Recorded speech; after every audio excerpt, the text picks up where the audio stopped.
Looking to catch up on the latest Star Wars books? Try listening to them on audio, featuring sound effects and music directly from the movies. Star Wars audiobooks are the definitive listening experience. From brand new audiobooks such as Galaxy's Edge, Black Spire, and Star Wars Myths and Fables, to our blockbuster movie tie-in editions, you'll have plenty to keep you entertained. Start listening wherever audiobooks are sold. This is Andy Gutierrez from StarWars.com, and you are listening to Coffee with Kenobi with Dan Z. This is the podcast you're looking for. This is James Arnold Taylor, and you're listening to Coffee with Kenobi. I have a good feeling about this. Hello, my friends, and welcome to Coffee with Kenobi, show number 302. We are your spoiler-free place for Star Wars discussion, analysis, and rhetoric. I'm your host, Dan Z, drinking One Nation coffee out of my Celebration Chicago coffee mug. I selected this mug because this is where I first saw footage of The Mandalorian, and we are full on with an incredible amount of content for you regarding this very upcoming. I guess I'm just excited, so I'm tongue-tied, so I'm just going to leave that in there. It's the new Disney streaming service Star Wars show, The Mandalorian. The trailer just aired about 2 weeks before we're going to actually see the show, and we are excited. Speaking of that Celebration Chicago coffee mug, I am, of course, drinking One Nation coffee out of it, which is the official brew of Coffee with Kenobi. For the best coffee in the galaxy, go to www.onenationcoffee.com and sign up for a subscription service so you never miss out on the best coffee in the galaxy. Coffee with Kenobi is brought to you by MEI and Mouse Fan Travel. For all of your travel needs to plan your trip to Galaxy's Edge and the Disney theme parks, the cruise line, or anywhere you want to go on vacation, be sure to go to our affiliate link, which can be found in the show notes, on the front of our webpage, or on our Twitter feed, and sign up for a free, no-obligation quote. You'll have the best vacation possible and help out Coffee with Kenobi in the process. On today's show, you will hear on Coffee with Kenobi, Jon Favreau, Dave Filoni, Pedro Pascal, Gina Carano, and Carl Weathers. That's right, they're all going to be on Coffee with Kenobi. I was invited a couple of weeks ago to come to this incredible Disney Plus event in California, and I was not able to join them because of obligations with my day job and other things going on. So, fortunately for me, my brother-in-law, Bill Thill, you've heard on the show many times before, he covered the Star Wars Resistance Season 1 media event for me. He offered to do this one as well. These incredibly talented people are on the show, thanks to Lucasfilm and my brother-in-law, Bill. First up is the press conference from the Disney Plus Mandalorian event. So we're going to go ahead with that, and then we're going to bring you a roundtable that Jon Favreau and Dave Filoni were a part of, and then a separate one with Pedro Pascal, Gina Carano, and Carl Weathers. Bill Thill was there, as I said, to cover this for Coffee with Kenobi and get us this great content, as were a number of your favorite Star Wars bloggers and journalists and podcasters. You will definitely recognize some of their voices. It's going to be so much fun. But enough from me. Let's dive into The Mandalorian. I feel like it's not appropriate to start without acknowledging a birthday that we have here. Happy birthday, Jon Favreau. Thank you. Is that commitment or what? My family's waiting for me at home, but I'm happy to be here. Well, what better way to celebrate, right? Exactly. Living your dreams, of course. Okay, this is our first live-action Star Wars television show. Can you guys talk a little bit about what is so appealing about that to you guys?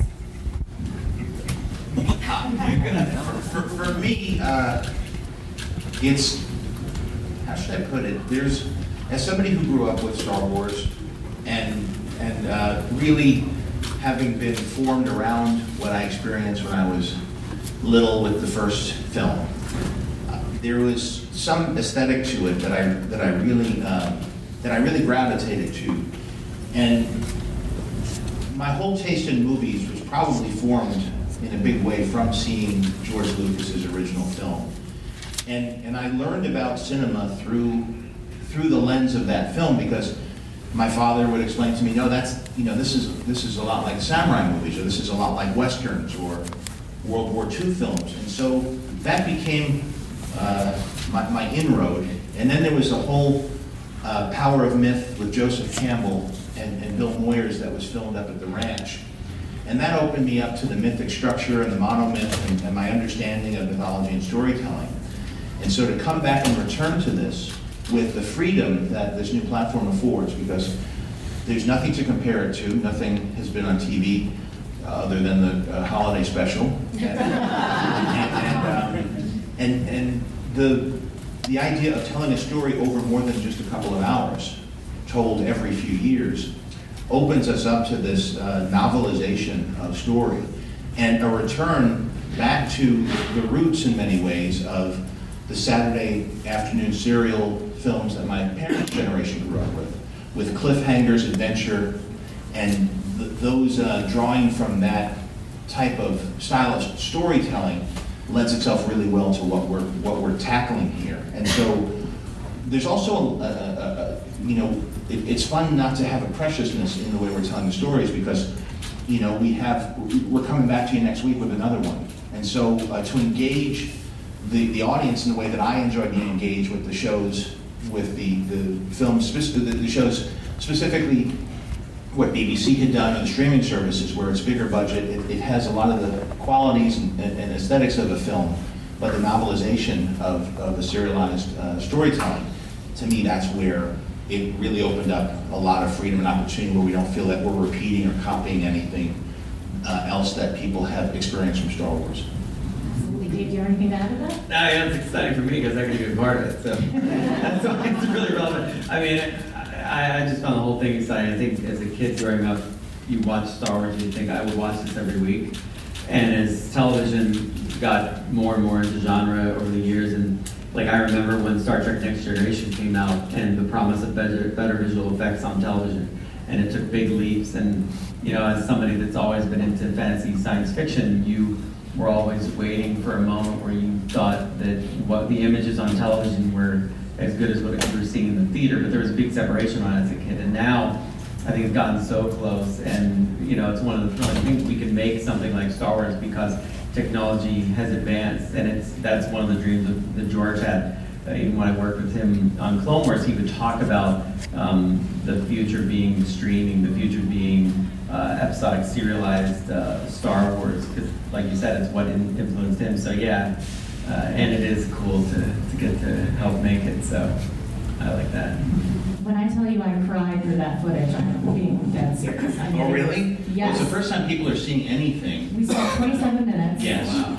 And we wanted to compile little bits from different episodes, because I think also part of what's fun about this is that, and with this new service, is that everybody, wherever they are, if they have this service, they're seeing it first, and it's nice to be able to show stuff to people to understand what it is, so you can talk about it and kind of cut through all of the how crowded the marketplace is with so many stories and so many services.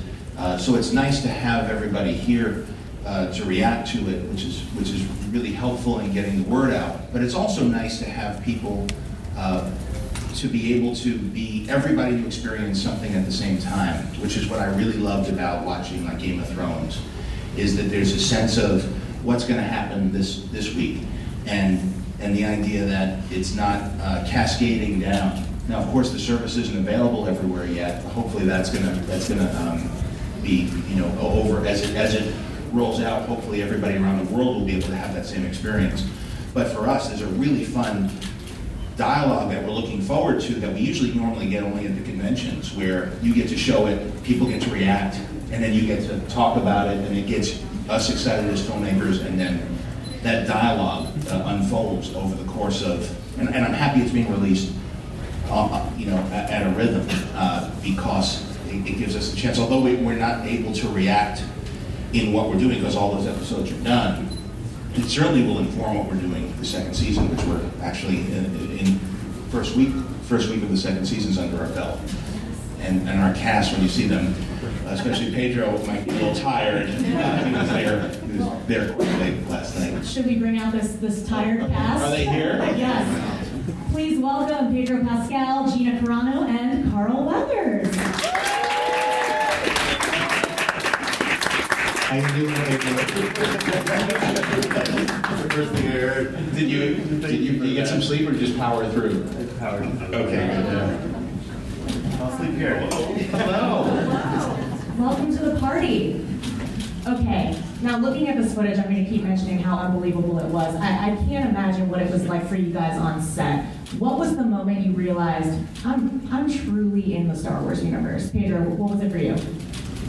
Well, putting the helmet on, for sure, which they had handed in our first meeting, and to see if it would fit. It fit perfectly, and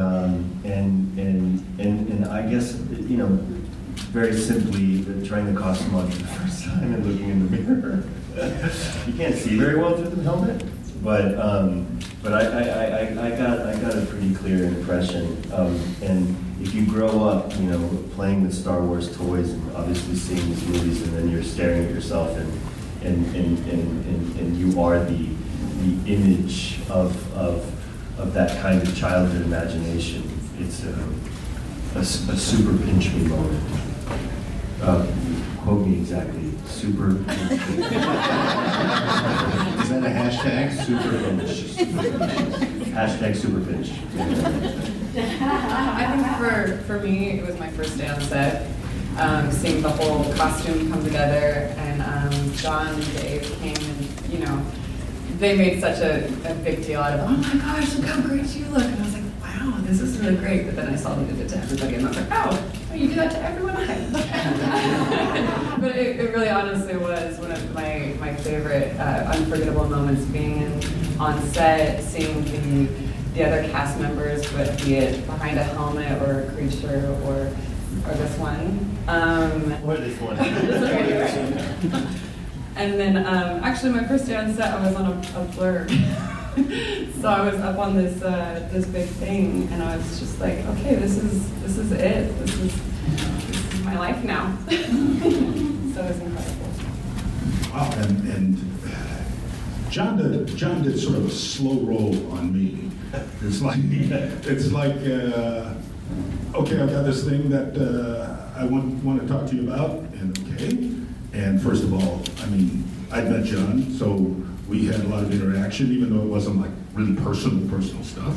But we had a lot of interaction, and I really admired him, and I'm sincere about that. I really admired him because this guy is super smart, ridiculously smart, about much more than just making movies. So that was number one.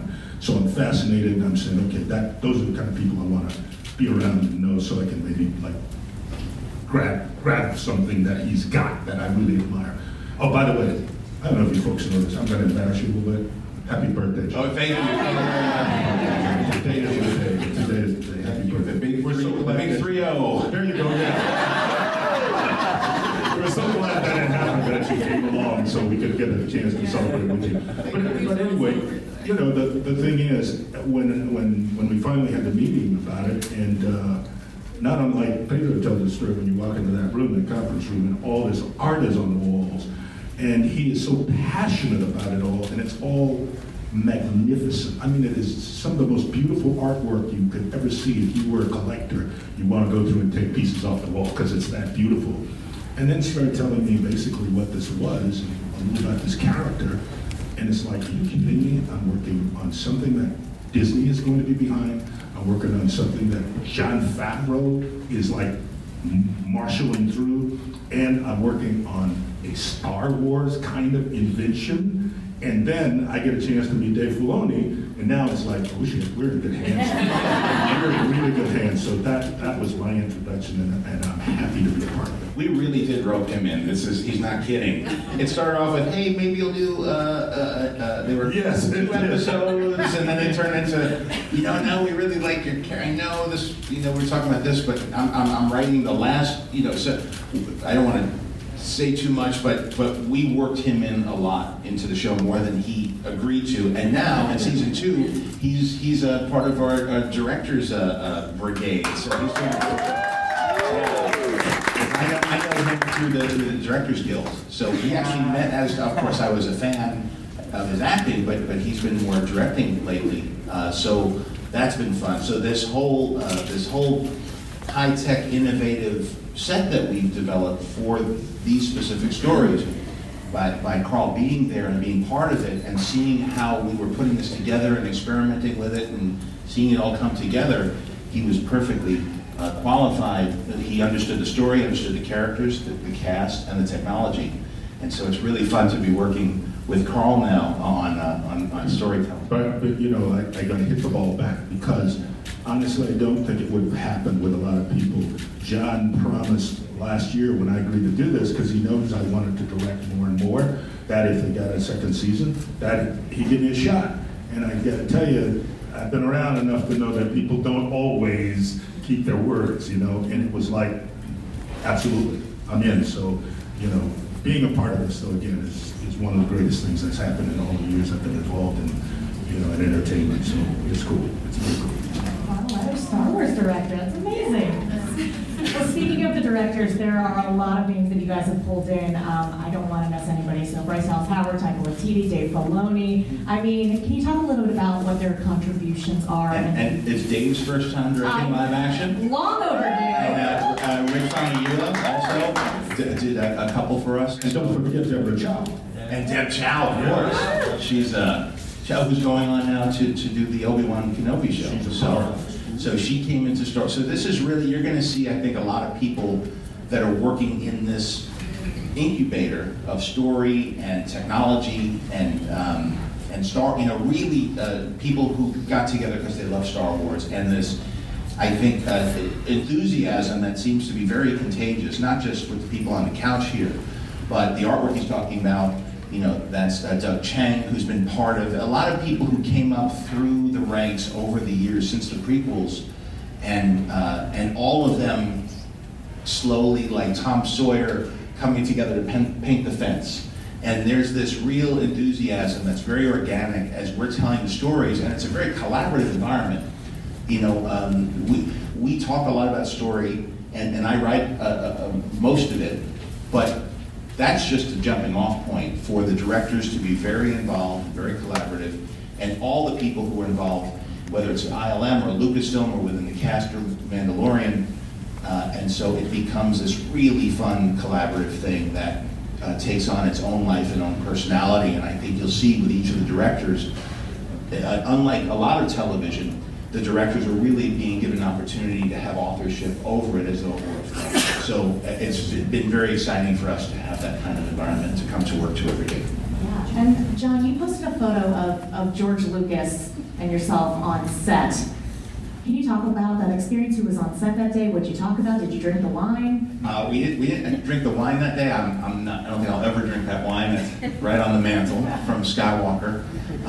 But Carl was there that day. I think Gina was there that day. I know for sure this guy was there because I met Dave because I was up at the ranch mixing Iron Man, and he was secretly working with George on Clone Wars before anybody had ever heard of it. And I showed him Iron Man. He showed me Clone Wars. I was like, if you ever need a voice on this, I'd love to do it, which turned into me playing a Mandalorian named Pre Vizsla on his show. But what's so nice is that George had worked with him for, 10 years? And so they had worked together. So a lot of what's wonderful about working with Dave is that continuity of vision. And I know George really, I think, came by more to see, he came with Kathy because they have a long-standing relationship. But the thing that really stood out, and he didn't say it in front of Dave, but I guess I didn't want to embarrass him, but I could see that he was very proud of that Dave was getting on the next step, because when George discovered Dave was just an animator that he brought in. I'm sure you've heard the story, or he'll tell it, where he thought it was a joke, that his friends were pulling a prank on him. And then after he met with George said, do you want to run the show? And so it's been a long relationship in understanding filmmaking, understanding Star Wars, and now as we get into live action, to take the next step. So I think that's a big reason he was there, was because he wanted to make sure I was, I think, continuing Dave's journey with him. And I thought it felt very special very, very special day. Well, Dave, you've been excellent about pulling kind of beloved characters into the curse words Star Wars canon. Is there anyone that maybe we could be looking out for in The Mandalorian that you could tease us? No. No. Don't blame me for trying. Yeah, no, I come to days like this expecting it, and I always feel the same. It'd be terrible to learn about anything, here now rather than watching it. That's really the most organic moment, and everybody will be excited. I mean, I don't know, this has been a real special thing for me. It's something that I really, doing live action, I became interested in it from working with George, and the way that he talked about how we should shoot Clone Wars, and he would always speak in live action terms. So the terminology was always around, and I didn't always understand how to apply it. Over the years, though, I got a little better with it, and he's so steeped in technology, George, and pushing technology, previous systems, stuff like that on Clone Wars, that it just became a part of the language of filmmaking for me as well. And working with Jon is really natural. It kind of continues that because he's very forward-thinking with technology and using tools to help enable greater storytelling. And I saw that, Jungle Book. It was just incredibly so very inspirationally, and with the work that he's done in Lion King and whatnot. So for me, it was a great opportunity to work with somebody that kind of works in a similar vein, but I could really be challenged. And Jon has challenged me, I will say that, creatively, storytelling-wise. And you need that sharpening. You need to improve and continue a legacy of, frankly, being mentored. I see it as very Star Wars, this whole path for me. I've had a couple mentors now. I'm very privileged to have the ones that I've had. And I think my storytelling is definitely even better for Jon, taking me in and showing me the ropes of doing live action and just my own writing. And it's, I say this, it's affected Clone Wars in the greatest way possible. For what I've done on that series, I've improved it, I think, in the storytelling thanks to this experience working on Mandalorian. But is there any, surprises? I mean, there are always surprises. I wouldn't know what made you cry any more than I would know what might surprise you. The Life Day reference really got me. Oh, look at that. See, that got you. That surprises me. So, I don't know. Well, it's always a wait and see in the best possible way, I think. Well, I think at this point we're going to open it up to the audience here, and we've got a couple mics going around. I saw your hand first, so I think we'll start here. Hi, congrats guys, that looked amazing. Thank you. For Jon and Dave, you mentioned Taika Waititi. He's obviously also voicing a character in the show. Can you talk about what he brings to the show and what it's like to work with him? Well, when you bring in a director like Taika, that he's clearly doing it because he wants to, because the guy is just such a powerhouse right now creatively, and I think everybody's really discovering what a talent he is. People who follow comedy knew about him long ago, or independent film, and now he's just he's really enjoying a wonderful run.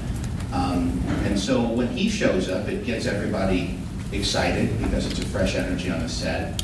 He finds opportunities for humor. He brings his style of humor to it, but he also is a fan. And to me, that was the bottom line prerequisite.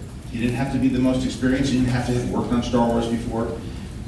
You didn't even have to have ever directed live action before. We had a few people, as we said, that hadn't done that. The thing was that you had to be willing to collaborate. You had to love Star Wars, and you had to want to do something great and help invent this new thing. And to have Taika in there as somebody who was a battle-hardened veteran who could come in and just has tremendous instincts, and to work with the actors and to bring that, for me, to just be able to work with him. I had known him for a while, and from the Marvel world, we had been sharing experiences that we had had, but to actually be on the set and to witness what he did was tremendous. And then to have him do the voice of IG-11 and bring that specific tone to that character, but also the tone to what he directed was fantastic. I'm grateful to him for that.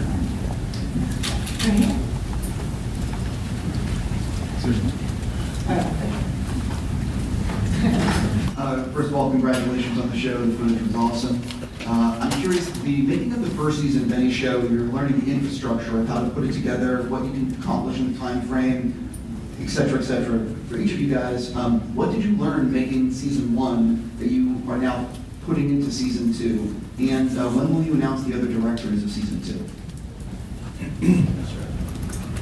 Well, I learned a tremendous amount every day, and I think for me, one of the things is, I was on set every day the whole season, so I learned watching every single one of our directors. I learned watching our great cast, everyone behind the scenes. I treat it as, boot camp for me to learn this type of filmmaking, but then I tried to offer the knowledge that I've been passed on to me by George for Star Wars things and just the way that he liked to shoot things. But it definitely has affected the way I look at, a day. What can I accomplish in a day? That's a big difference for me, filmmaking-wise. We arrived on a back lot, and DP Greg's like, well, the sun's up, we gotta get going. I'm like, oh, right, because it's gonna go down. Animation, we don't really have that problem. So, you're getting on 6 o'clock, and everyone's getting squirrely, and you're like, the sun's going down, like, right. Then we're screwed. So the whole set's gone down. So there's a bunch of very tangible things that are going to happen, and I love having this experience and knowing the difference between animation. There are advantages and disadvantages to each one. I don't, frankly, at this point prefer one or the other. I like both experiences, and they're both unique. But I do love, and I'm talking with Kathy quite a bit about this as she's asked me the differences that I've experienced. There's something about the concrete nature of live action. It's incredibly spontaneous. It's going to happen right there in the moment, and then that's it. Where I can tweak a tiny eyebrow or a tiny smirk or give Ahsoka just a little bit of a push in a direction that will dramatically change the character. You have to get all these variables to kind of come together and be aware of it. And it's not like you're controlling any of it as much as you're guiding it. And Jon would stand with me and speak this, you're looking at everything all at once. Where in animation, it's like a recipe that I can keep adding little grease. And you have a lot of flexibility, thank God, in digital. And in post, we can do a lot. But capturing that moment right in front of you is, I think, the real magic of it all, and something that I've been craving to try. And luckily, we have an incredible crew and cast that can capture those moments, as hopefully you saw in the footage. But yeah, that's what I learned the most. What about the directors of season 2? Can we talk about that? No. We haven't announced it yet. Okay. Well, Let's say yeah, we can talk about one. Maybe there's another one. Maybe there's another one. There's a new person too that hasn't been announced yet who was working last night. So that's all I can say. right here. Sorry, I'm putting you on.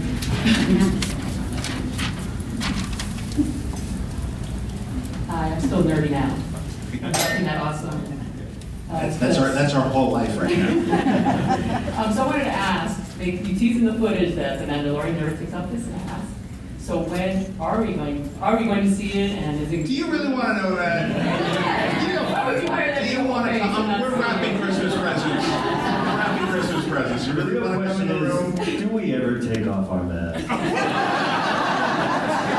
And then my other question is, technically, Pedro, you don't have to be in the costume because, so how? Oh, but I guess I do. So what would you say the percentages as far as you being in the costume versus a stunt double? So 2 questions. Well, stunt doubles are essential to every large production, just so you know, like even for the strongest people or agile ones. So none of it can get done without the incredible stunt work. I mean, especially, what did you guys see today, like 27 minutes or something? You saw like the whole clip? You have no idea the amount of star power from every department that goes into making something like this. From, the person that is like, working on the shine of my shoulder to the person who built the entire ship that we're shooting on or the whole set. I've seen some pretty big shit, and I haven't seen anything like this. And so, there's stunts, thank God. I do my own stunts. I have never, in all my years, had a stunt person do anything.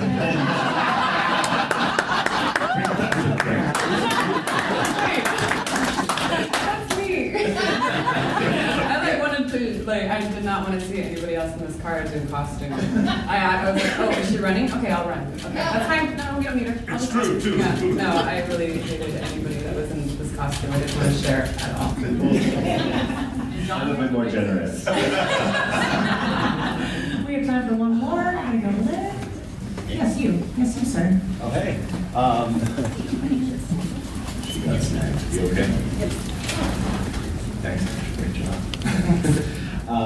So I noticed that the footage we saw, there were a lot of references to the Star Wars holiday special. Like, and of course, that's where we saw our first Mandalorian. Yes. Can you talk about why you wanted to connect those little dots? I didn't realize there was a lot of, I guess there is. Well,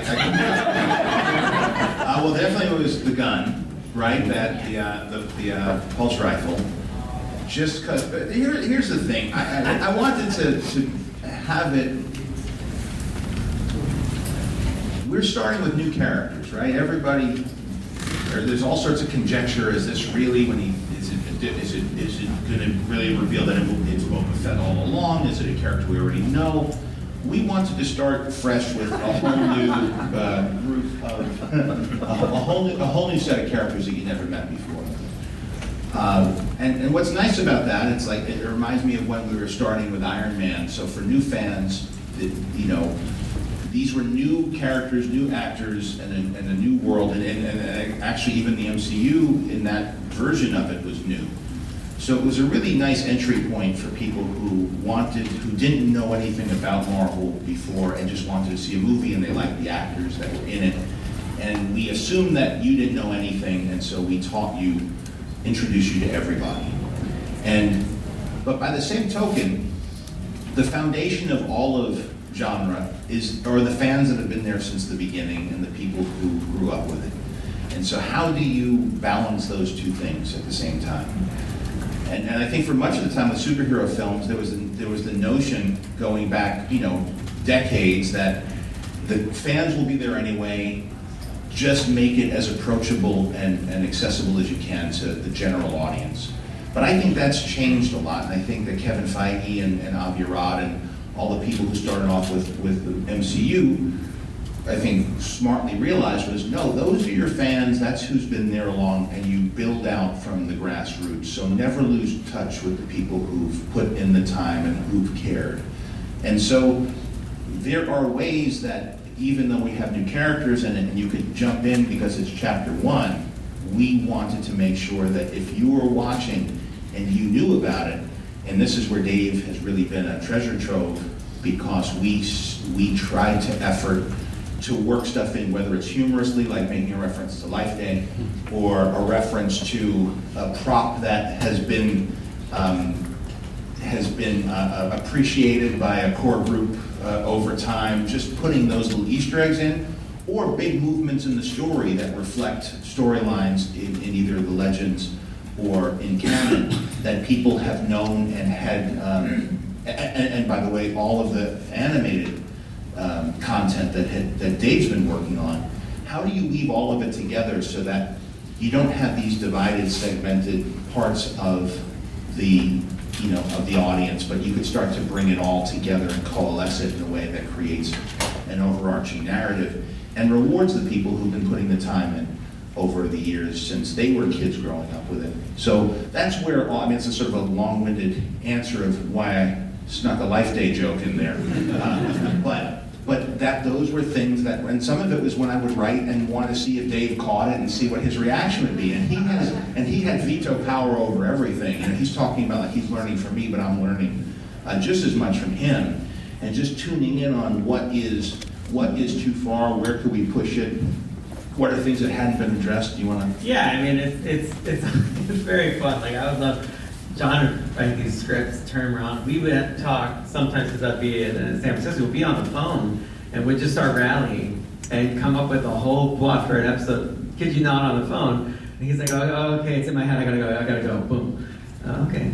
And then like a day later, here, read this. I'm like, oh, wow, there's a script now. And it was cool. I mean, it's really fun. And it's fun reading, John's take on Star Wars. And I would read something like, oh, I see the holiday special's back. And I would give him a hard time about it, because... Well, it happened. I've been through that, right. Yes, it's a long way of saying you really like the holiday special. And I've accepted that. And it's fine. There's nothing wrong with that. We know you had the gun in the show because you liked it and you wanted to have it. The cartoon and now it's in your office. And I get that. Like, I have never experienced that before. Like, you say, I want to design this, I'm going to have this, and then someone literally makes it, walks up to you and hands it to you. I haven't had that in animation. That's amazing, by the way. That's the real thing, is you write it or we do it. And then here it comes. Chang and all the artists. Yeah. The wall of artwork, and by the way, that artwork will be worked into, we're trying to let everybody see that artwork. Let's put it that way. Cool.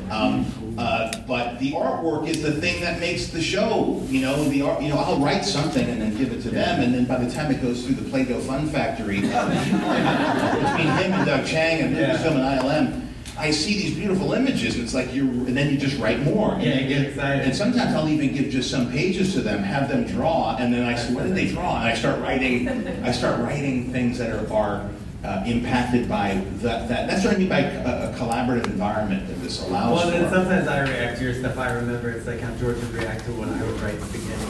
And he'd be like, okay, here we go.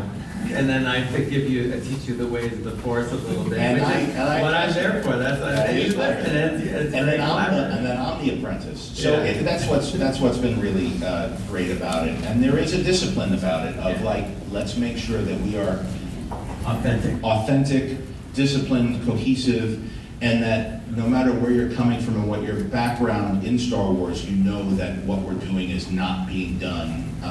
It's being done out of.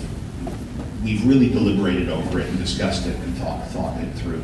And so if we depart in any way, we know we are, but it's with a plan. And then part of it also is, what's the big arc?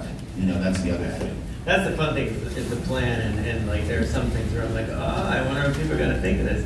But then we think about what you're going to think about it, and then we're like, okay, then we'll see. Because you might know this move, but you don't know that move, and that's just the fun part. Especially in series, we can make that work even better. You can create a dialogue. Yeah. But just the feedback, honestly, that you've all seen footage is really very exciting for us, because that's really the other hand. It's media, so it is a communication tool between us and you and back again, and that's part of what we're getting excited for.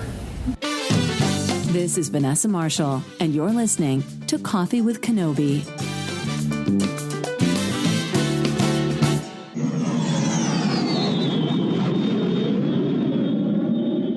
Looking to catch up on the latest Star Wars books? Try listening to them on audio. Featuring sound effects, top-notch narrators, and music directly from the movies, Star Wars audiobooks are the definitive listening experience. From Luke Skywalker to Kylo Ren to Admiral Akbar, you'll recognize all of your favorite characters. Listen to brand new stories in the Star Wars universe like Thrawn Treason by Timothy Zahn. Can't make it to Galaxy's Edge this year? Just listen to Galaxy's Edge Black Spire by Delilah S. Dawson and Star Wars Galaxy's Edge A Crash of Fate by Zoraida Cordova. With Star Wars audiobooks, you'll have plenty of Star Wars listening to keep you entertained. Available wherever audiobooks are sold. Speaking of Galaxy's Edge, I want to recommend for you MEI and Mouse Fan Travel. Their signature service and expert advice will help clients maximize their vacation time and dollar. Their no-cost, no-obligation quote when you use the service is totally amazing. It's helped me a lot. And they also proactively adjust a booking if the rate goes down. So they're going to save you some money as well. So they're going to save you money, and they're going to help your family enjoy everything Galaxy's Edge and the Disney theme parks and the cruise lines have to offer. Seriously, they're going to plan every detail for you, will help you all along the way, and can share invaluable tips. Be sure to go to our affiliate link, which can be found in the show notes on the front of our webpage or on our Twitter feed, and sign up for a free, no-obligation quote. You'll have the best vacation possible and help out Coffee with Kenobi in the process. It is Patreon time. Time to thank all of the amazing Patreon contributors to Coffee with Kenobi who help do so much for our show. And I'd like to thank Jason Hall, Dennis Keithley, Adam Bankhurst, David Nicely, Jeff Ellis, Colby Mead, Yancey Evans, Ross Halliban, Frank Mulder, Alexander Moylan, Melinda Wolf, Aaron Harris, Chris Kavarka, Angela Sauce, Brett Luckfield, Alex Procasio, Tim Van Swol, Ian Thompson, Rebecca Raven, Simbot Deftadarian, Christine Turk, Sean Reed, Kurt McKellen, Dan Ream, Brian Harding, Blake Weaver, Jim Capron, Caroline Maselli, Chris Metz, LJ Souter, Thea Selby, Daz Davies, Christian Dale, Brian McKinney, Jared Cantor, BJ Smith, Eric Struthers, Nick Deco, and Mark Suter. Thanks to these wonderful people, Coffee with Kenobi is able to grow and expand in ways I never thought possible when I first started the show over 6 years ago. Because of their contributions, we're able to keep the lights on in the studio, keep the coaxium going in the hyperdrive, add to our equipment, arrange for our travel, do so many other things behind the scenes. There's a lot that goes into making Coffee with Kenobi, not only the production and the editing and the recording, but just so many other countless hours go into it. And thanks to you, you help to make it so much easier for me and my family, and I can't tell you how much I appreciate it. But you get something out of it as well. For $5 or more a month, you get access to CWK Pour-Over, which is our weekly podcast not heard anywhere else, hosted by myself, Corey Clubb, and Tom Gross, in which we talk about different popular culture topics, things going on in our lives, behind the scenes in the show. Heck, last week we talked about the Chicago Cubs and the Chicago Bears. Now, that's not everybody's favorite topic necessarily, unless you're an Illinois native or just a big Chicago sports fan, but that's just kind of where the mood hit us. That's where we took the conversation. We also spent a lot of time on the Joker movie. We certainly talk a lot about the Avengers and the Marvel Cinematic Universe, and of course, lots and lots of Star Wars. Often when we go on these trips, we will give you exclusive behind the scenes of what goes on to covering these events and seeing these new Star Wars things.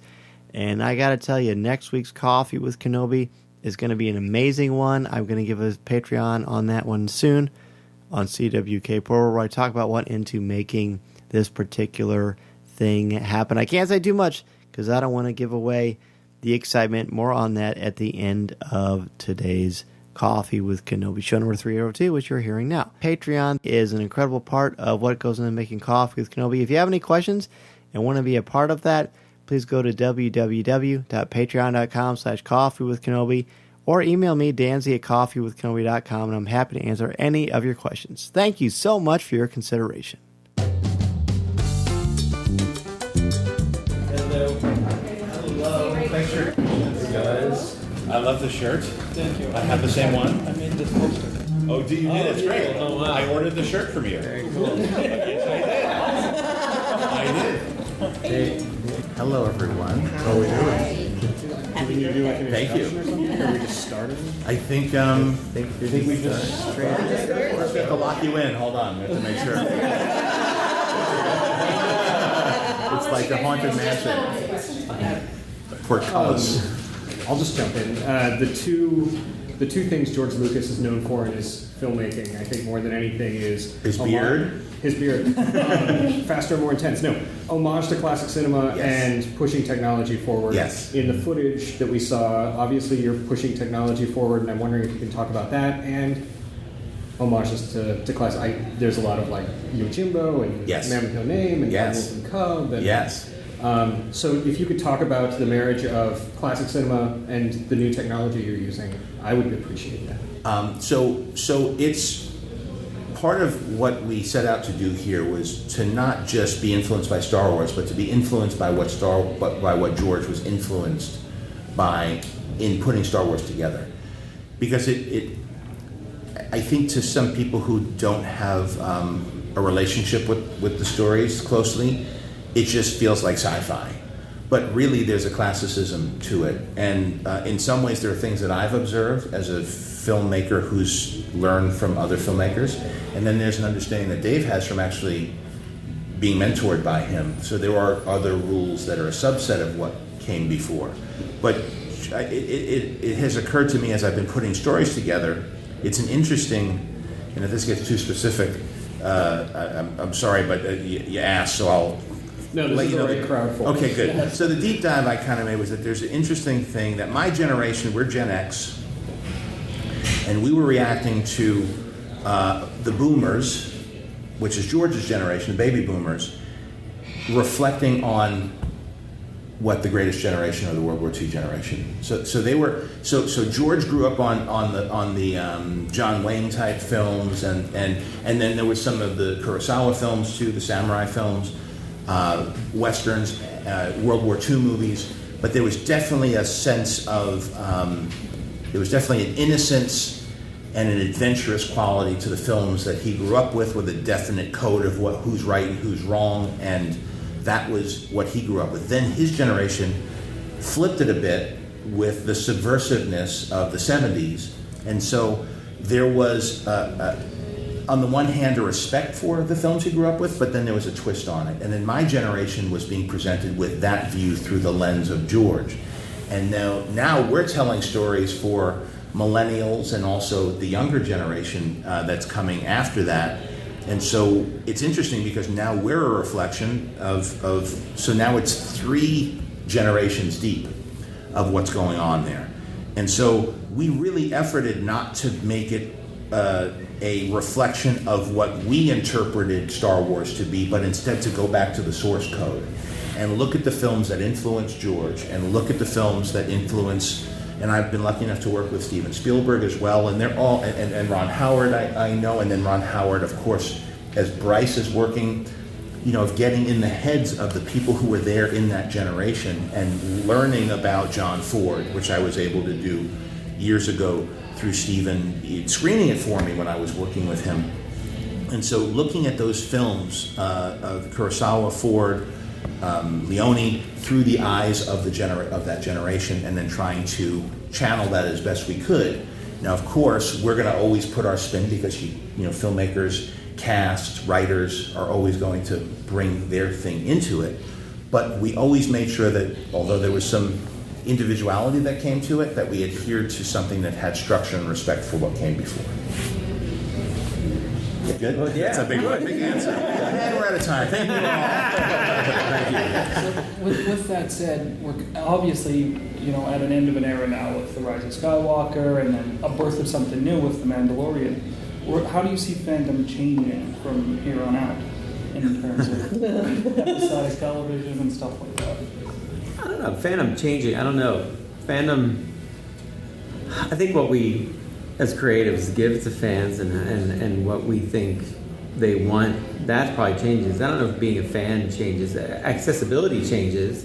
And like I was saying, a fan now has access to, soon the entire Star Wars catalog, where I had to wait for it to come out on VHS. I mean, I always think one reason why fans of the older generation of Star Wars films does the music so well is because we used to sit with a record and listen to it, and by listening to the music, we could then retell the story in our heads. And so we have a very deep connection to John Williams' music, besides the fact that it's so wonderful. It's all we have. And the toys.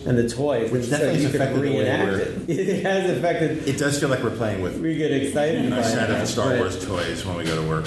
Yeah, I think the interesting thing is that they'll have so much access in the future, fans, more than they've ever had before. Like Rebels has been off there, you can't watch it unless you bought it a different like DVD or something. But now you'll have accessibility to it of the moment as you watch something, if it crosses over or not. So that changes fandom. But one thing that I don't think changes is how much people love it. And that's what we just have to keep finding ways to foster. And I think the only way to keep up with that is being authentic. And as John said, trying to get to the root and being authentic to the inspiration moment of Star Wars when we were all new fans, when there was no such thing as a Star Wars fan, ensures that you tell a story that connects with someone who's just walked in the door for the first time, but also think how much is in A New Hope. If you did know that story, you would get a richness of the galaxy, because we felt the history of a Senate that was dismissed, a Clone War that had been fought, Jedi Knights, we didn't know what that was, the Force. When Luke asks about it, we all lean in, we want to know. And we have to keep honoring that moment, because it's truly, I think, as exciting to a 50-year-old fan as it is to a 10-year-old. When you do it right, it's just the trick is getting that formula right is very, very hard. Guys, you mentioned, John, something about John Ford movies and John Wayne. And I want to talk about the soundscape. We were having a discussion here about the spurs we heard walking across the floor. And story-wise, John, you had also mentioned the hero's journey. There are a lot of silences in the dialogue. There's a lot of pauses. And Dave, also with the soundscape itself, you hear references to some Western themes. You hear some more international style music when he's walking along, and just some of the pauses you guys are giving. So in home theaters, this thing's really going to sound great turned up. But tell me about that aspect of it, the silences in the story and the characters, and then in the soundscape itself, how it was designed. Well, I think what is an interesting phenomenon I've noticed as I watch television, and when I talk about television, I'm talking about like television where you can't wait to see it, not when the TV's just on. I mean appointment television that you want to see it right when everybody else does. And then anticipation. There's something about that anticipation and the relationship with what came before and the idea of another card being flipped over that is a very different experience than I feel in a film. And I love film, and I started in film, and I love cinema, and I hope to, and there's nothing like the big screen and the communal experience of everybody coming together. But there's also something very unique about a set of characters that you know well, and you watch the next chapter of that story. I notice when I'm in a movie, no matter how good the movie is, if I check my watch, I'm like, how much longer is this movie? And I could be having the best time in the world. I'm like, boy, this is a long movie, or this is am I halfway through? And there's almost like you're rooting for the movie to end well, as opposed to when I'm home watching an episode of Game of Thrones and I pause it and I check my time, I'm like, oh good, we're only halfway done. So I don't know why I feel that way, but I think it has something to do with my acceptance of it, whereas with a film you're judging it as you go. With TV you've already developed that relationship, and so that allows us to be a lot more, it affects the rhythm of how you tell a story. You also don't have to rush to resolve things, because as long as you're keeping it interesting and exciting, you know you have the rest of the season, the next season, and part of what we talk about a lot is how does this whole thing resolve? What's the big arc? That we don't want to, it's not like network television where you hope to get picked up another season and then you just keep going until your ratings die off. This is something where, or if you're lucky enough to create a finale because you're ready to move on and the cast is ready to move on. But the TV model generally is keep it going for as long as you can, because that's the business model. But with us, we're talking about what is the arc and how does this arc end, and because it's Star Wars in this environment, we can start new stories and new characters. When this story wants to end, it can end. And we want to make sure we know exactly where those milestones are. So I think that speaks to what you're talking about with the with the pauses, the silence, and sometimes it's blisteringly fast too. So there is a rhythm, but the rhythm does not, we are not worried about being judged in the same way a film might. You don't feel like you're running out of road to tell a dramatic No, story. because you just end whenever that episode wants to end, and I know I could just, hit new on final draft, and then here's the next one. So it's been very freeing and exciting and wonderful for me. You want to talk about the music a little bit? Yeah, I think we wanted to challenge and do some different things in this different time period. It's another thing that George used to talk about always, was inventing new, going outside your comfort zone. Since we're dealing with a bunch of different characters, we thought that the soundscape could be a bit different. I mean, Ludwig, what he provided with the music is just, it blew our minds. It reminded me, a long time ago, when I first started working with George, he would talk about wanting to give Star Wars music this even a more contemporary flavor. Like he would talk about, pop music or rap music, and I was like, what is? I was so new to it. I was like, what are you talking about? Like, young Padawan I was at the time, but now when I hear Ludwig's music, I'm like, oh, I think he meant this. Like, Ludwig finds a way to bring all these new instrumentations and tools and yet classic sensibility together, and I think it fits wonderfully with Star Wars. And then, with Sky Sound, they have a legacy back through Ben Burt. Bonnie Wild, who mixed for us, she worked with me on Rebels. We have people that understand, and John and I love the soundscape as part of character. So the Spurs is a character choice. Just the way. And what is that reference? Yeah, you know. And to what extent? So if you know it, there's sound. These sounds aren't. Nothing's arbitrary. No, there are rules, and so like we have to. It's all new for somebody new, and hopefully somebody who's never seen it before can pop it on, get charmed, and we have to charm that person because they don't owe us anything. We gotta bring them in the door. But for the people who know it, every sound is a clue. Every piece of equipment, every piece of wardrobe, every. It gives a sense of history too, and timelessness, and it's part of the used universe feel that I don't think people talk about enough. The people focus on the visual, but the Falcon at times sounds tired. It sounds like it's going to fall apart. Yes. The creatures have an authenticity to it. You can read on and on about how Ben created languages and how hard it is to come up with stuff that actually sounds like a language when you're faking it. So we just wanted all of that gritty reality in it, and if you just had the sounds, it feels like you're there. And we have the time, like a Western will slow down, all that slowness, probably who's going to win the gunfight, but boy, when the guns get drawn, it's exciting as hell still. So we have time for we should let everybody. Yeah, everybody get one. I'll stay for one more. Yeah, we'll make sure. Just in creating this new world, what's been the biggest challenge in creating this, and what's been the most freeing? That's a good question.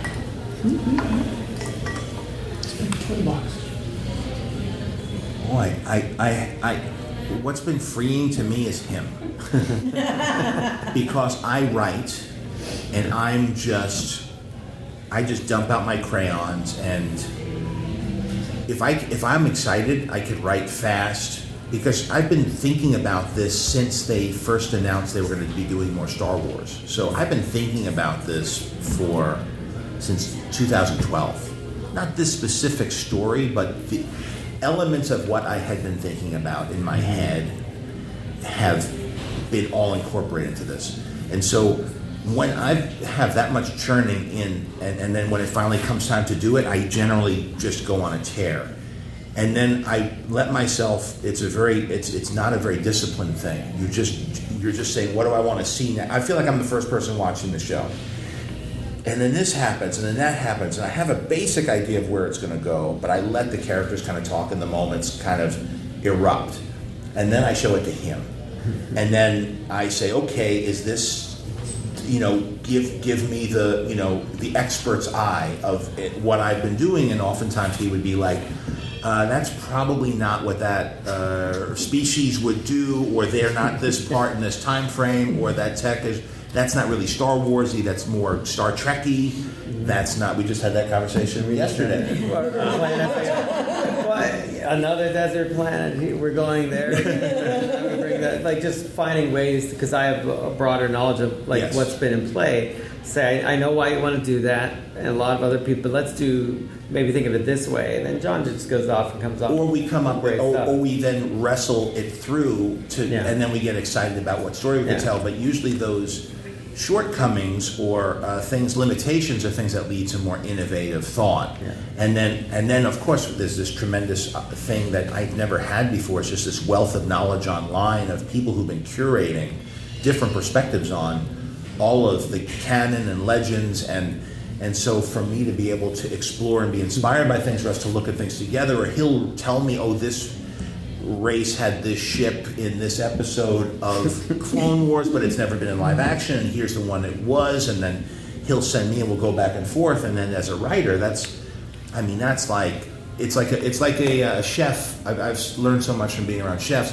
It's like when a chef goes to a farmer's market or a farm and they see, oh my God, ramps are in season, and then you just want to cook.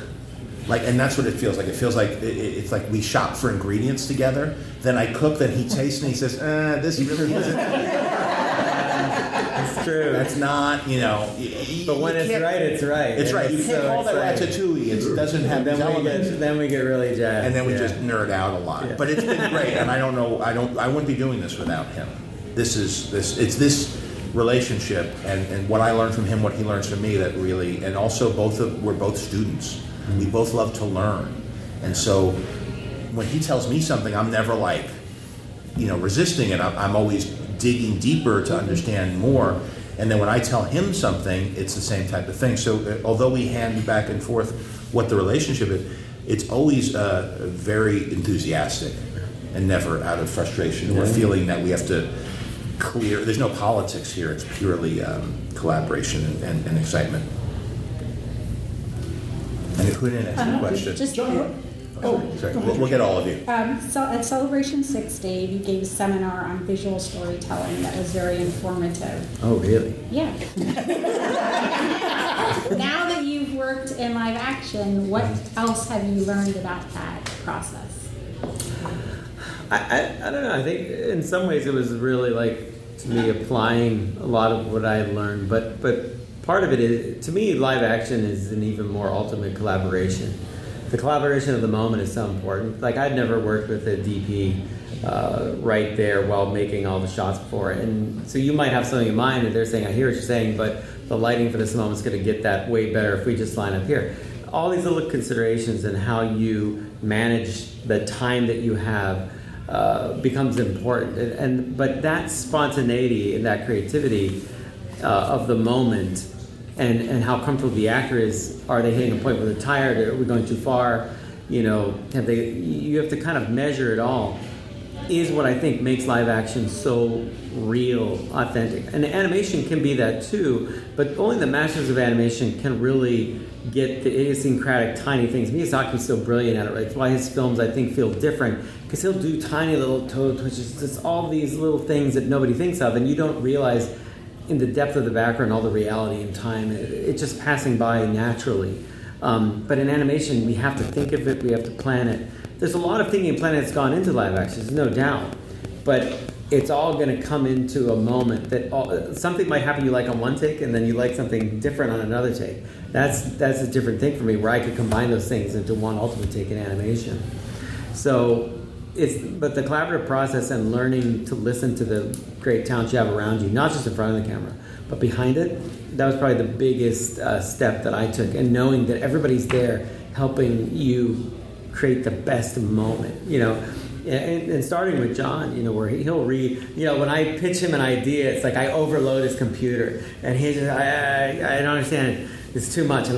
But like, you can't get frustrated, you go, okay, got it. And then he'll say simply, what's the thing you like the most about this story? And I'm like, good. And I'll go back and redo the whole thing, because I'm like, that's really helping me carve into the idea. What am I trying to say here? I'm getting too excited, too distracted. Too many ingredients. And ultimately, I think like I've yielded some of the best stuff that I've done through this process for me creative. When I talked about being challenged and trying to hit another level, I feel very strongly about that. But yeah, it's a great collaboration, and it was a great step for me to take.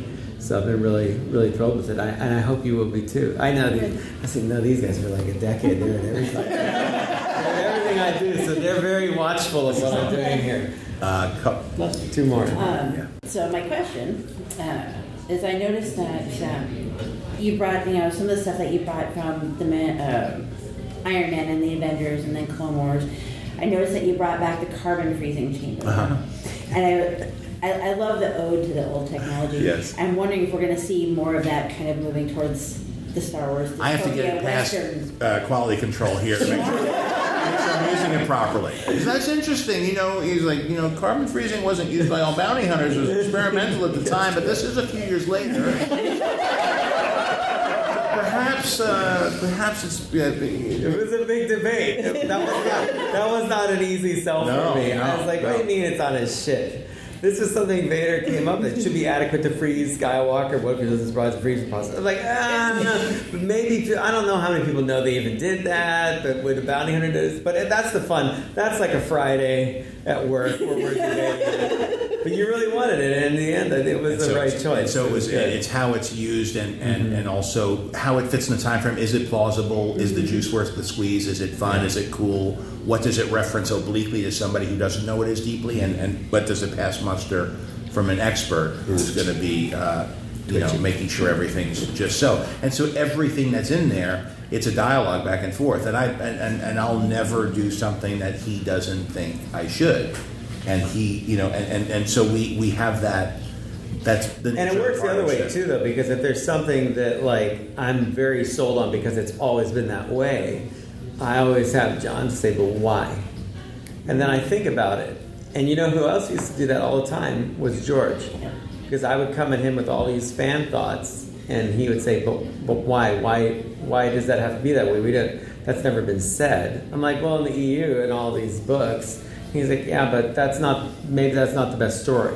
There's also fun watching him talk to George, because George will say something, he'll say, actually, you said to me that there were this many of that and not that many in this year, and George, well, I don't need it. He'll accept it now, though. He's now that I've graduated more. Or he'll say, well, I was wrong. But he'll never accuse Dave of not referencing something correctly. He may accuse himself of not having answered the question properly at the time. So it's interesting. It's an interesting. He's a wise master that way. Yeah, it's interesting dynamic. So speaking of quality control, so much rich comedy from you. How's it been bringing it into the Star Wars world? We saw a little bit of. I think it's a perfect fit. You know, I gotta say, and I don't know if I've ever told you this, but the first time I ever saw Iron Man, I thought, wow, that has a great feeling like Star Wars to me, because it was combining a lot of fun moments, a lot of adventure, action, comedy, with an incredible sense of I care about this, and it could still get dramatic. You know, it wasn't at the expense of the meaningful nature of the characters or the relationships. And so that's something I've always thought, John. You know, there was one time, remember this at Skywalker, I ran into you when you were up there for something, I don't know what you're mixing, and it was after Disney had come on. I said, John, you were making so much of this Star Wars stuff, you got to get involved, because I've always felt that he was really, really good with his tone for Star Wars, and Star Wars needs fun, it needs comedy. That's something it needs. I think we came up with Star Wars as that's what we learned on. That's for Iron Man. And for my whole generation. You look at JJ's stuff, even on Star Trek. You could tell that he loved Star Wars. And anytime you talk to JJ, long before he ever did Star Wars, he knew and loved Star Wars.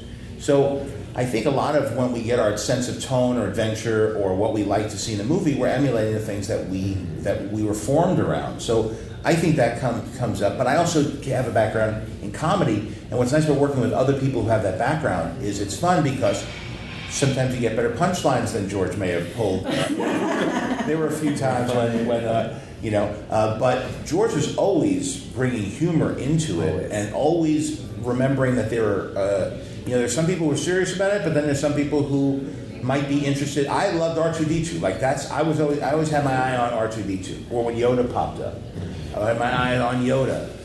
So there's and even now with BB-8 and so there's always like K2 this. had great and comedy. K2 had great comedy. There's Tudyk, right? Was the voice, so he's great. So and Phoebe also. And it's natural in the scenes too. That's what's great, and it's usually situational to the moment. And it just, in some ways too, I thought, well, Han Solo, right? He always could diffuse the situation. For the viewers that maybe might not have been on board, he was the cynic that let them go like, okay, so that is ridiculous, but I'm along for the ride. But Dave's also very clear about there's certain types of humor that has been in Star Wars, and there's certain types of if we're making fun of Star Wars, right? It's not and we're stepping outside of it. So we have rules that we adhere to. So I'm not just allowed to be animal on the drums. There are checks and balances here. But my sense is I want to make it Star Wars. Like that's why I'm doing it. I'm not doing it to comment on Star Wars. I'm doing Star Wars, and what's the humor that would come out of those action sequences that maintain tone. So and having a good cast that's going to do that, and then you're golden. Yes, but everybody's working on it. Loves Star Wars, so they're not trying to change. They're not here they're here trying to add to another, and because it's episodes of a show, we're being part of a big tapestry. Yeah. Anyway, okay. Thank you. Thank you very much. Should we just start? Be as long-winded. Yay. So my question was basically, what was it like working with Dave Filoni, who is kind of the more known in the Star Wars universe, but not as well known in other things? What were your reactions to working with Dave Filoni? Well, go ahead, Gina. Oh, well, so I didn't really know who Dave Filoni was to this world, because I was always I can't say really I was a fan. I just enjoyed the movies, the Star Wars movies. But I've really learned what a genuine fan is of Star Wars, and that you guys are your own stars. In my opinion, you guys are the stars of Star Wars, because you literally just from what you guys do, have made things happen. Like I feel like The Mandalorian's happened because of you. And so Dave Filoni has been one of your biggest voices. And so I didn't know that coming in. And so Dave was just like this cool cat on set. He'd come up and he's like, hey, let me tell you how to use, this, and that's what this does. And then I was like, oh, this is the guy you go to. Like, I learned that quickly, and so I'd come up with all these annoying questions, and he's like, it's okay. And he would make me laugh. And I was like, gosh, that Dave guy's really cool. Well, it wasn't until like halfway through, I'm like, oh my gosh, Dave's a superstar. Like, Dave's the guy. And then just knowing, I just love that I didn't know him. And then when I got to know him, I was like, dude, this guy is like solid. He's so genuine, down to earth, passionate, and it's really cool to see everything that's happening in his career now. It is. It's very unique because of his genuineness. He's a good guy. Because everyone else is so disingenuous. Oh. But you don't get You're talking about me, aren't you? Everything's about me. The funny thing is, like, he's I think that he's very self-deprecating in that he's so he has developed all of his storytelling within the medium of animation. Incredible animation, and so the newness of live action to him, he's very humble to it, but he's also extremely open, and so there's no he has no agenda. It's such a completely collaborative experience, and it's true, you don't get that often. You don't get that kind of first floor. You don't get that first floor experience, especially with something that is as established as the Star Wars universe. So to have somebody who is as excited about it as you are, and as the fans are, and as anyone who really wants a good story makes for a really, really genuine, unique experience. He's such a good guy. And he loves wolves, and he likes hockey. He loves hockey. And he has a great head of hair, but he won't take off that hat. It's so crazy. I just assumed he was bald. He loves his cowboy hat. His hat. Yeah, man. He picks his hats based on the project he's working on. Oh, does he? Oh, there you go. You know a lot then. You ask us questions. My experience with Dave was somewhat like Gina's, because I didn't know the background players really, in this whole universe very well. I mean, everybody knows who George Lucas is. Yeah. And George is actually a very nice man, a really nice man who's very low-key. I mean, it's amazing, when you're around him for any bit of time. He listens a lot. He doesn't say a hell of a lot, but he listens a lot, clearly. But Dave is very much the same way, However, when you ask Dave a question, boy, Dave can give you an answer that really can fulfill beyond what you asked him, because he knows the material so well. And Gina has used this word a lot about passion. Dave is quietly passionate about this whole thing, And when I'm around both he and Jon and get a chance to kind of hear the conversations and be a fly on the wall with their conversations, I'm telling you, they could spin off into the outer rim with their conversations about the Star Wars universe and about the lore and about the mythology and about what George intended and blah, blah, blah. I mean, it's like, I just sit there and the other thing about this is, and I mean this sincerely, maybe it's a function of getting older and realizing how little you know, but I found on this project, I found that I'm so interested when I go there during the day in what I'm going to learn. That's how big my ego was. And because of this group, how less of it I take to the table. And it's a really, you used the word liberating earlier. It's a really liberating experience when you have so many smart, talented, collaborative, good-hearted, caring people around you on a daily basis. And what proves it for me is, one day we were in a meeting and I've been in prep stage for the episode that I'm going to do, and I'd asked Jon a question about story, and we were trying to figure it out. And the thing about Jon is Jon will listen to you, and he's got his notepad and he's writing down, and he won't just spew out an answer to get to shut you off, because he's really listening. He's waiting until you finish before he responds. So we go through that meeting, and he's writing down stuff, and he goes, okay, let me think about this. I know this and this and this and this, but let me walk away and think about this. And so we come back, and we're in a meeting with a group of people there, all the crafts people and creative people involved in post-production, production, and pre-viz and all that. And Jon says to me, we don't have to know all the answers. Somebody here will come up with the answers. These are really smart people. I'll be damned, by the end of the meeting, we had the answer.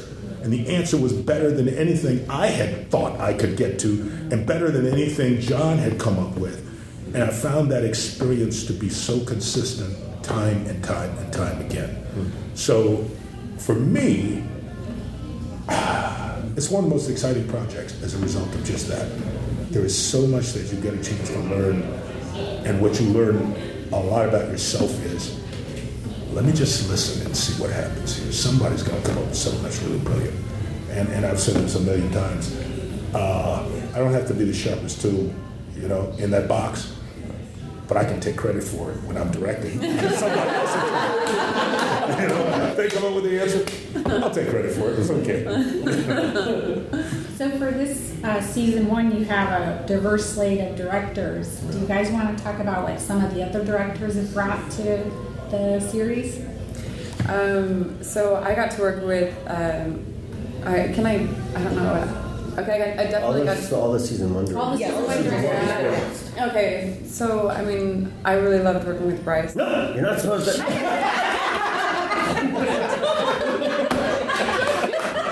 fell for that, didn't she? Oh no, somebody else talk. I don't want to do it. It's so strict of what you can talk about. No, that was on StarWars.com. So okay. So I worked with Bryce, but from the beginning, Bryce was kind of helping me with the costume, and so it's really to take a curvier woman and put her in something that's almost like a football uniform. It's you can lose your femininity real quick, and you can use your body in that, and you of course you want to love what you're wearing, right? So from the beginning, she was like, no. She was like, let's go back there. This is what we're going to do with the outfit. This will help this area. This will help. And so what could have been originally a box frame ended up being this great, hourglass shape. And that meant a lot to me because, of course, I want to be a Mack truck and be able to mow anybody over. I do that naturally, but I also... Yes, you do. But... I also want to, be who I am. And I want to bring that to her character as well and show... a strong woman. So that was really key from the beginning of creating her costume and then putting it on every day. I enjoyed wearing it. I enjoyed putting on that costume so much. I can't get enough of it. What was the emphasis on eye? I really loved it. Did anybody else putting on their costume?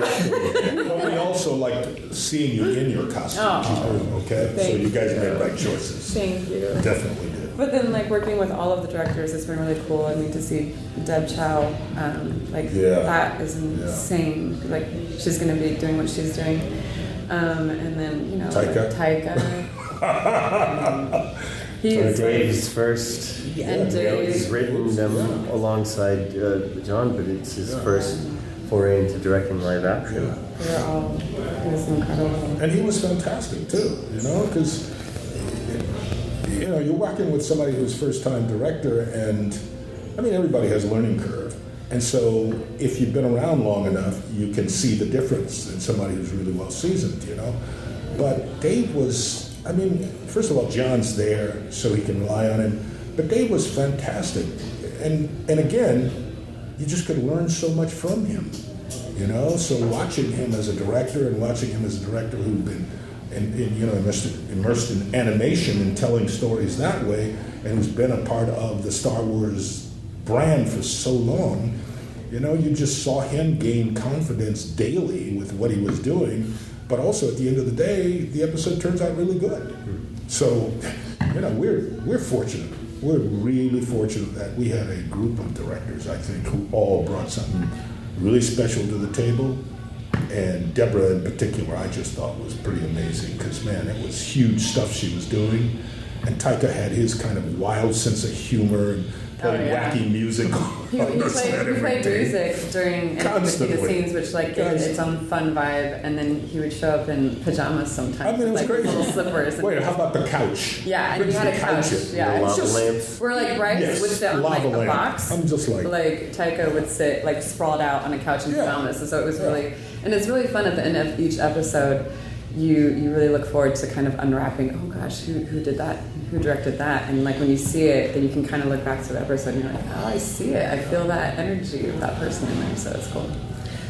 How do you say? As far as diversity goes, this is the most diverse cast within the starring roles. Yeah. So what's that been like for you, and what do you hope that people watching take from that? Well, I'll tell you what, I'll chime in on this one because first and foremost, it's so refreshing. You know, I remarked earlier about the one scene I remember from the original Star Wars where, you know, in the cantina and the guy yells out, "We don't like your kind in here."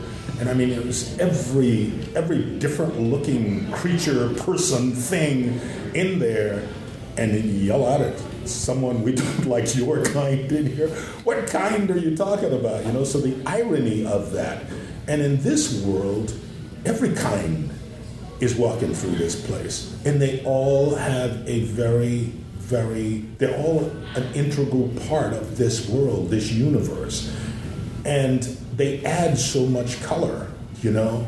So for me, something as simple as casting background, I want to see a really diverse, and when I say diverse, I'm not just talking about the color of a person's skin. I want to see height. I want to see somebody who's got an limb missing. I want to see an albino. I want to see small people. I want to see children. I mean, I want to see anything that we have experienced in the world to be in that universe, because they're disparate creatures coming from every part of the universe. So why wouldn't they be there? Why would it be this kind of homogenized world? That to me isn't Star Wars at all. And that's what I find fascinating and great about it. You know? Sorry guys, we're gonna have to cut it. Jeez, I put a button on that, didn't I? No. One more question. One more, there you go. Go ahead. Okay. Well, so I'm from the Mandalorian Costume Club, so I wanted to ask you guys, Pedro, you said it was a super pinch me moment when you put on that helmet. Were you surprised by how complex the costumes were, the Mandalorian armor, and how difficult it is to wear it? I wasn't surprised, actually. If you know, nothing that looks that good is going to be easy, and it is humbling to remember to really respect like the artwork that goes into building this world. You know, we talk about the characters and the filmmakers, but of course you all know better than anybody the departments involved in making the whole piece. I mean, to me, they are the biggest stars, really. The people that work on every single detail of our costumes, of the sets, the special effects, the lighting, and all of it. So that you just have to surrender. You have to surrender to that and remind your body every hour to different ways how to cope, you know, because there the language of the character is strictly physical at this point, and so negotiating his story with how with all of the pieces is his story essentially. And that's new to me, and it's cool, but it's very challenging. I just kind of, I'm burning calories right now. I'm burning calories. My spine is crunching. There's only 3 three more. We'll make it quick. You guys just gotta answer quick then. Yeah, okay. Yeah. Oh, so it's us. Thank you. I'll try to keep this very brief. Thank you for talking about your costumes, because as actors, that's the last piece. It's going to ground you into a scene, and we've heard a lot about that and look forward to seeing how that evolves. With that, sir, let me turn it over to you. As an iconic American actor who's been part of some amazing franchises, how do you feel just personally about, or has anyone in your family talked to you about, now you're part of this franchise on a brand new modern platform, and a whole new generation of people are going to discover you, and they're going to go back and see who you really are. How do you feel about that, just as a personal matter, being part of this great franchise? Well, I haven't talked to anybody in my family about it, but I'm acutely aware after almost 50 years of doing this as a professional actor, being paid for the first one I ever, that does cause you to cough. Causes me to cough sometimes too. Well timed. Yeah, but I'm really acutely aware of it because I've had really good fortune, and at times when things appear to be tough, they're not really. It's just, it's not the time for the thing you want to do and where you're looking to go with a career. And I was pretty conscious of where I wanted to go. Now, I didn't know how it was going to turn out, but I knew where I wanted to go. And so there was a lot of stuff I wouldn't do because that didn't seem to fit into where I wanted to go. But as this has come along, as in every decade, I've managed to sort of meet up with the right project at the right time. And it's kept me alive. And it's kept me in front of a new audience and kept me in touch with a new demographic. And so, in the 1970s, when there were kids who all these years later have their own kids, I am creating, in collaboration with these folks and all of our cast and crew and the creators, a whole nother character that they can say, oh wow, that's that guy, so being aware of that is number one, but also there's something in terms of a career, an arc in a career that early on I realized was important, and what I wanted to do was have longevity.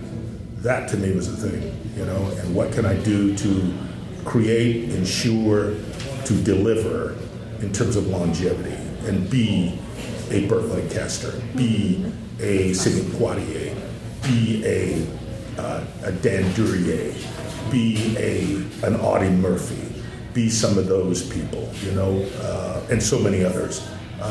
So, looking at Harry Belafonte today and when he began, people don't know sometimes how much this man has contributed to the entertainment industry and to our lives.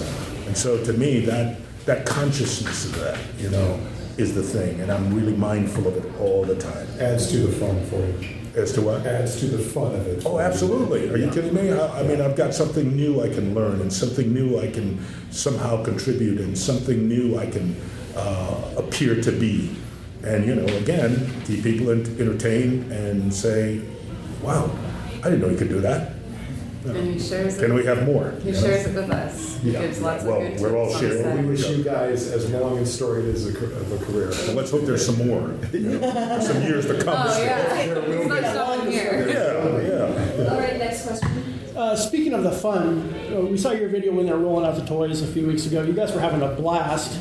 So looking back to April in Chicago, what's it like walking into this big universe with all these crazy fans? It looked like you're having a lot of fun. We were acting. And you're still acting, yes. Gina's acting. I don't know. I kind of came out of the. I've been, my career has been like this. It feels like the second you get traction, you get it's been all over the place. But I think with this job, I feel like I'm finally on the right path. I feel like I'm following my heart. And as soon as I decided to start taking myself more seriously as an actor, this job, the phone rang 10 minutes later. It's almost that close how that happened. And then the reception, I feel like with fans, I feel like people who are passionate about something, if you want to share that with them, then I feel, and you're genuine with people, I feel like that's received. So I might not know everything I need to know about Star Wars in order to be on everybody's level, but I'm willing to learn, and I feel like you guys are all willing to share and willing to.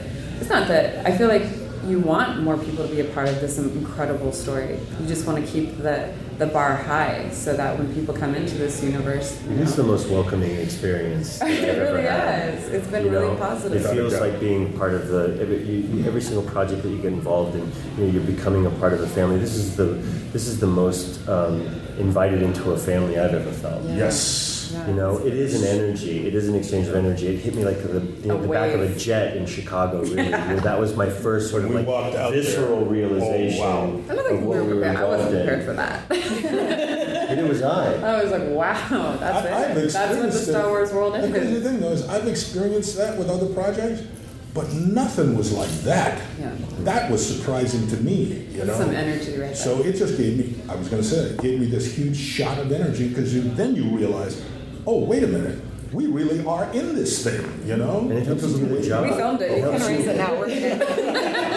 We're solid. It helps you do the job. It's a component that you didn't, especially with Star Wars, because it can be very intimidating, and it is a visual effects experience and an art department experience.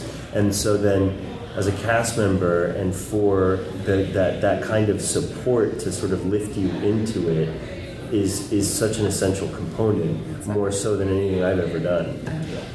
Thank you. Last question. With your characters, approaching your characters, was there ever a danger you felt, especially with people like Dave Filoni around, where there's so much history in this universe that maybe you felt like you could get lost in that history as you were putting your character together, or what was that balance that you struck in finding your character, knowing the history that you needed to, and then performing that? Well, I get to get away with all the mystery. It's as much of a mystery to me as it is to the audience. And my justification, which I practically discovered talking about it today, not really. I'm very prepared. I'm a very prepared actor. But even if I get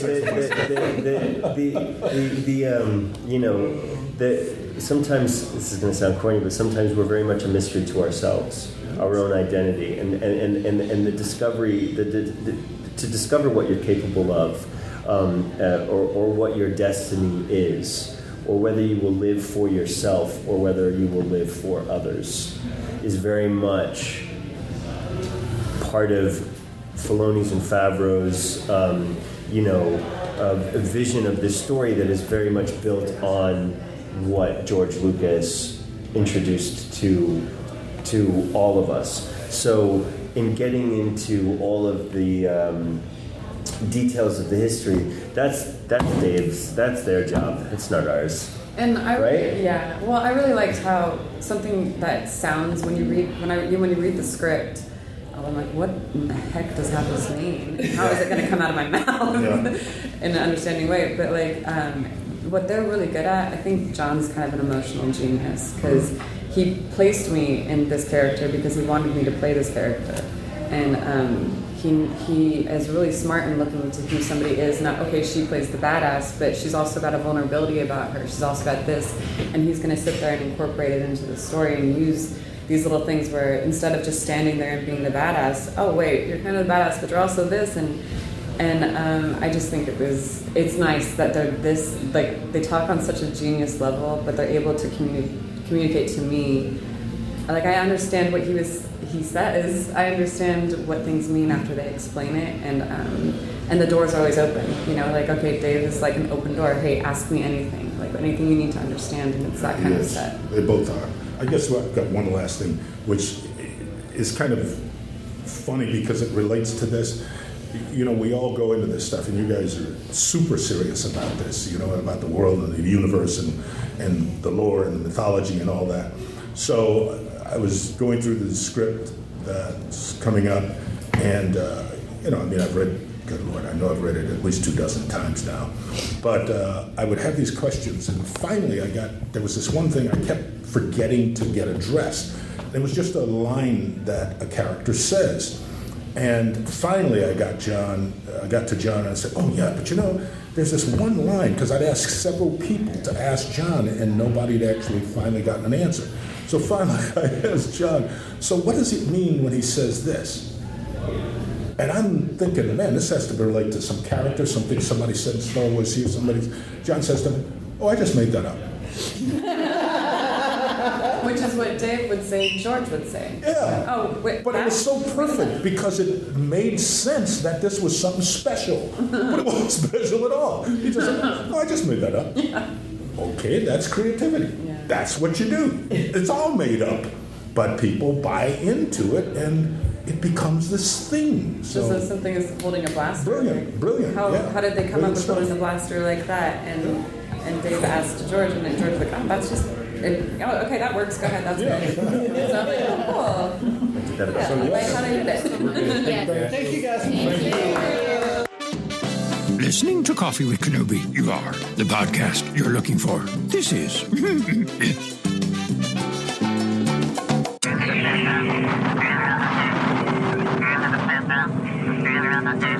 Wow. How about that, everybody? What an incredible show. Again, thanks to Bill Thill for going down to cover this event for us. It was an incredible experience. I got to talk with him on the phone about this for quite a bit. And boy, he was in awe of the footage and awe of the cast and crew. He had a wonderful time, and I hope you did too, enjoying this week's Coffee with Kenobi. As we're closing out the show, I want to thank our CWK sponsors, Penguin Random House Audio, MEI and Mouse Fan Travel, and One Nation Coffee. Please support them the way they support our podcast, and remember to listen to new and archive shows of Coffee with Kenobi wherever you listen to podcasts, including Apple Podcasts, Google Podcasts, Spreaker, Stitcher, YouTube, iHeartRadio, SoundCloud, CastBox, Deezer, and our website, www.coffeewithkenobi.com, wherever you enjoy listening to your favorite shows.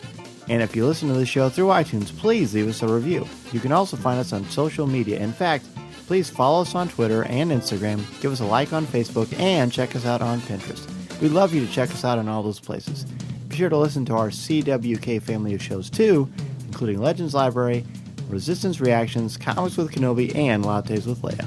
Please leave a review for each of their shows as well, and be sure to subscribe to each of them individually on their own respective feeds. In addition to the places I just mentioned for Coffee with Kenobi, you can find me twice a month on the podcast Looking at Lucasfilm, part of the Jim Hill Media Podcast Network, and you can find me personally on Twitter at Mr. Zer, MRZEHR, and you can find my writing on CWK's website, as well as StarWars.com, where I'm an official blogger there, and on IGN, where I recently contributed an article on finding balance in the Force and what that actually means. Great fun to write. Please let me know your thoughts on it. It is something that I think is worth discussing on a future show, and of course we talked about it at the Indie Disney meet with Tom Gross and Lou Mangello. Don't forget to check out www.patreon.com/coffeewithkenobi to support our podcast and help us keep the lights on.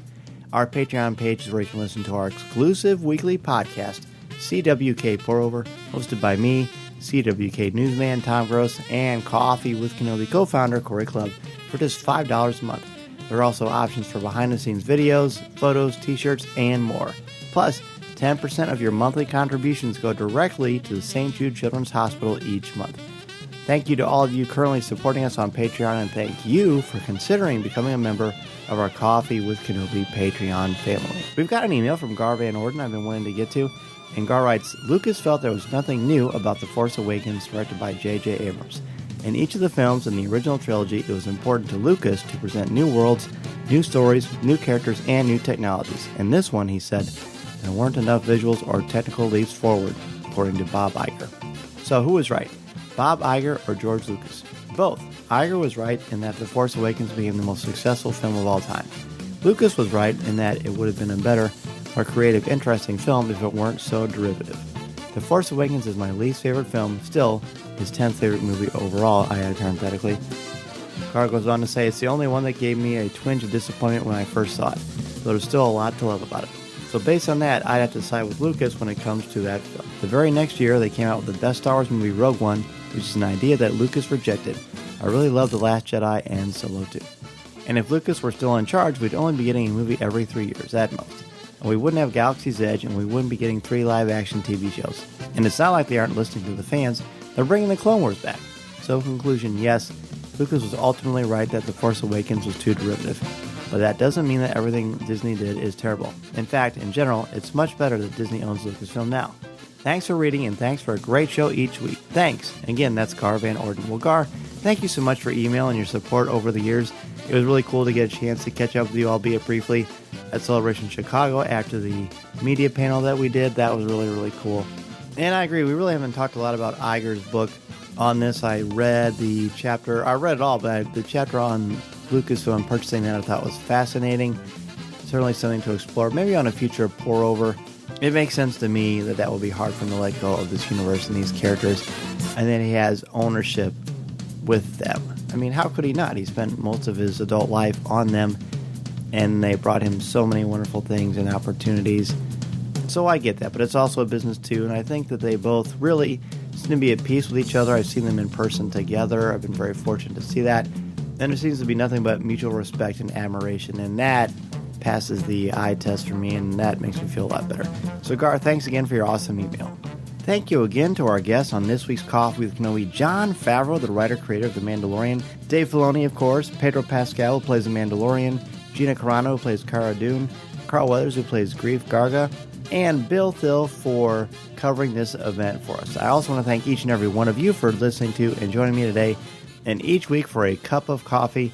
It's so wonderful that you're taking time out of your busy schedule to talk to me and break down the Star Wars saga. It is wonderful. I am thrilled to discuss this mythology, and I can't think of better people to discuss it with than each and every one of you. Next week is one of the most, if not the most exciting interview I have ever done. I'm not allowed to say anything about it, but trust me, friends, when you hear it, you are going to smile the entire time. Until next time, everybody, be sure to subscribe to Disney Plus so we can all talk about The Mandalorian. Gosh, 2 weeks away. It is amazing. Have a great week, everybody. This is a podcast you're looking for. This podcast is not endorsed by the Walt Disney Company or Lucasfilm Limited. It is intended for entertainment and informational purposes only. The official Star Wars website can be found at www.starwars.com. Star Wars, all names, sounds, and any other Star Wars-related items are registered trademarks and/or copyrights of Disney and their respective trademark and copyright holders. All original content of this podcast is the intellectual property of Coffee with Kenobi unless otherwise indicated. This is the podcast you're looking for. There's no one here. Move along. Move along. Looking to catch up on the latest Star Wars books? Try listening to them on audio, featuring sound effects and music directly from the movies. Star Wars audiobooks are the definitive listening experience. From brand new audiobooks such as Galaxy's Edge, Black Spire, and Star Wars Myths and Fables, to our blockbuster movie tie-in editions, you'll have plenty to keep you entertained. Start listening wherever audiobooks are sold.